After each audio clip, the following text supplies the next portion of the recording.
When at last I came back to a sense of life and being, my face was wet, but wet, as I soon knew, with tears. How long this state of insensibility lasted it is quite impossible for me to say now. I had no means left to me of taking any account of time. Never since the creation of the world had such a solitude as mine existed. I was completely abandoned. After my fall, I lost much blood. I felt myself flooded with the life-giving liquid.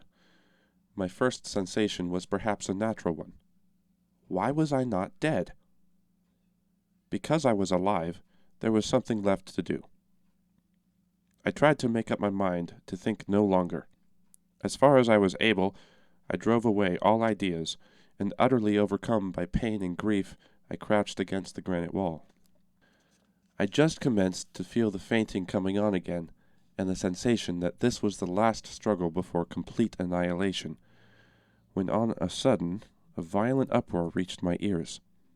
It had some resemblance to the prolonged rumbling voice of thunder, and I clearly distinguished sonorous voices, lost one after the other in the distant depths of the gulf.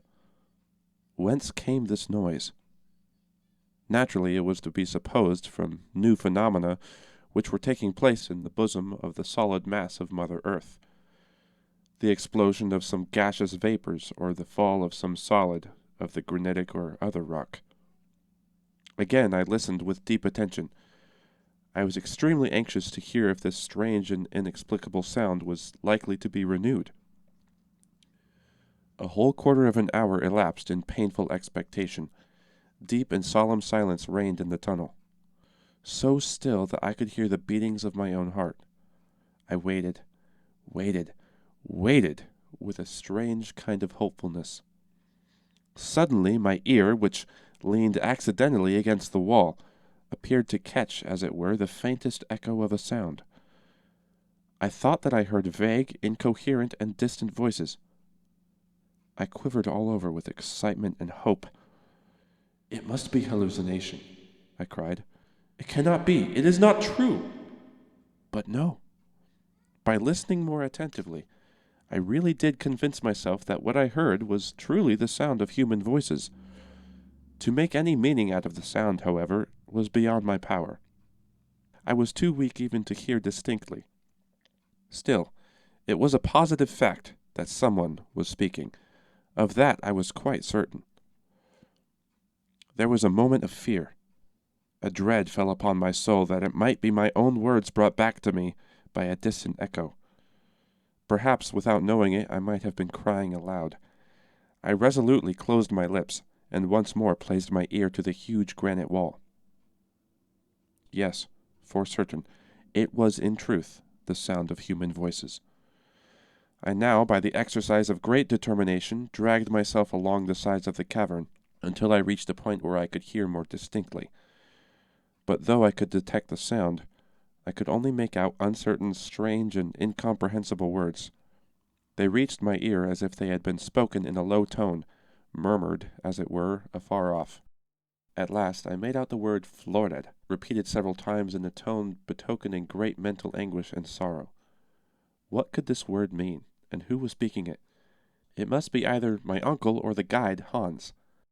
If, therefore, I could hear them, they must surely be able to hear me. "Help!" I cried at the top of my voice. "Help! I am dying!" I then listened with scarcely a breath. I panted for the slightest sound in the darkness. A cry, a sigh, a question. But silence reigned supreme. No answer came. In this way some minutes passed. A whole flood of ideas flashed through my mind. I began to fear that my voice, weakened by sickness and suffering, could not reach my companions who were in search of me. "It must be them," I cried. "What other men can by possibility be buried 100 miles below the level of the earth?"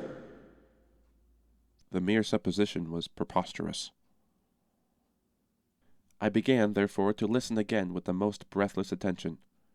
As I moved my ears along the side of the place I was in, I found a mathematical point, as it were, where the voices appeared to attain their maximum of intensity.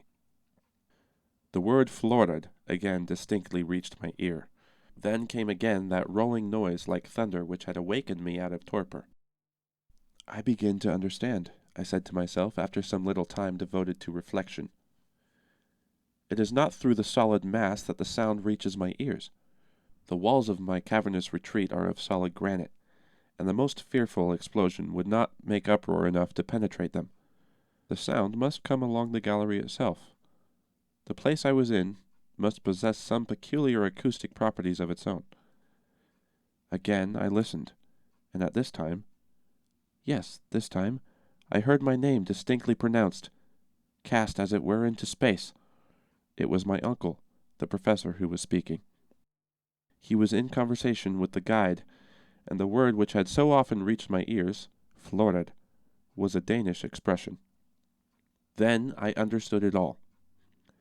In order to make myself heard, I too must speak, as it were, along the side of the gallery, which would carry the sound of my voice just as the wire carries the electric fluid from point to point.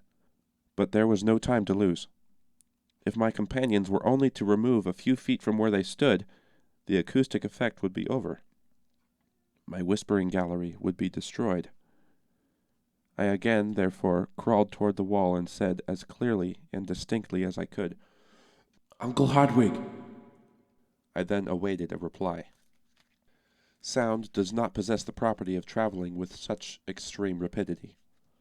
Besides, the density of the air at that depth from light and motion was very far from adding to the rapidity of circulation.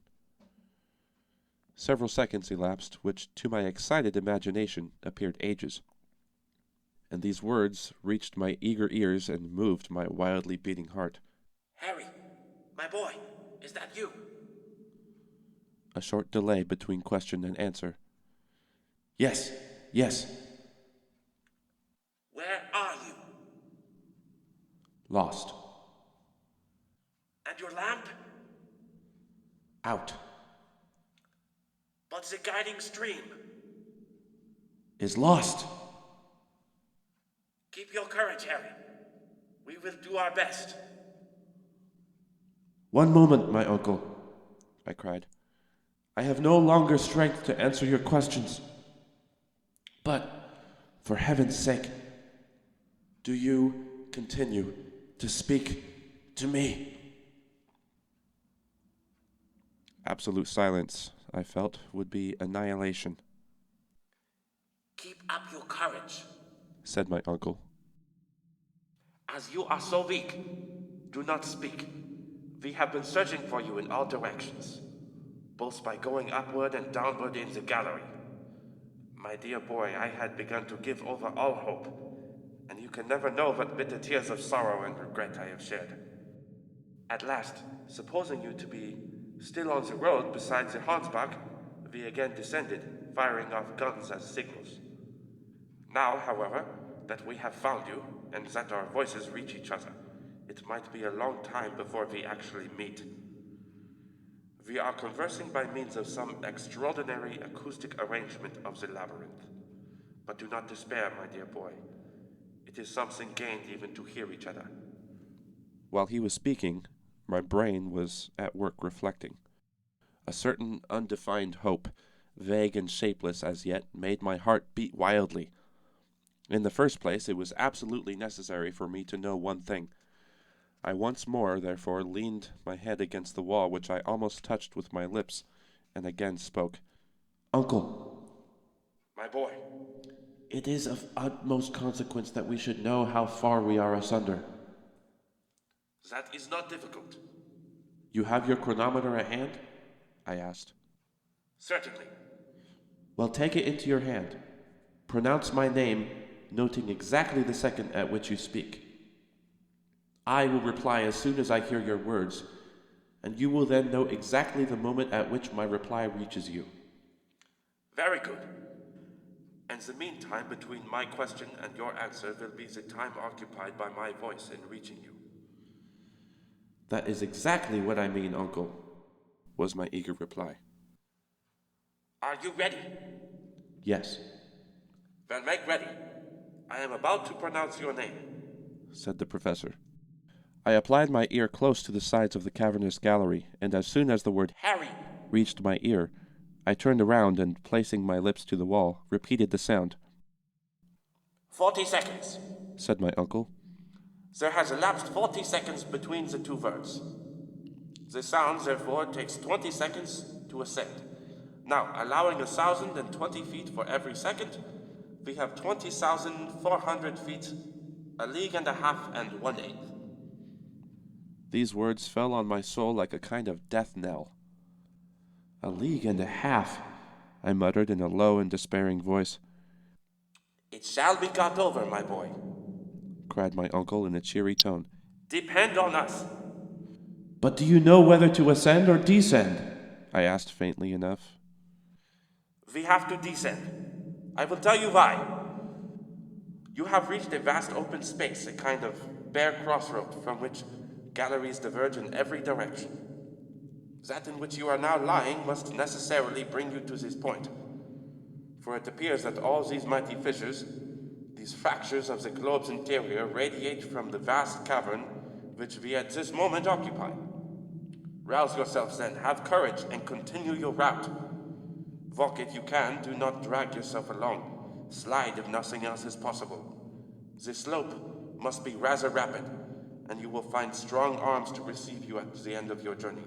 Make a start, like a good fellow. These words served to rouse some kind of courage in my sinking frame. Farewell for the present, good uncle. I'm about to take my departure. As soon as I start, our voices will cease to commingle. Farewell, then, until we meet again. Adieu, Harry. Until we say welcome. Such were the last words which reached my anxious ears before I commenced my weary and almost hopeless journey.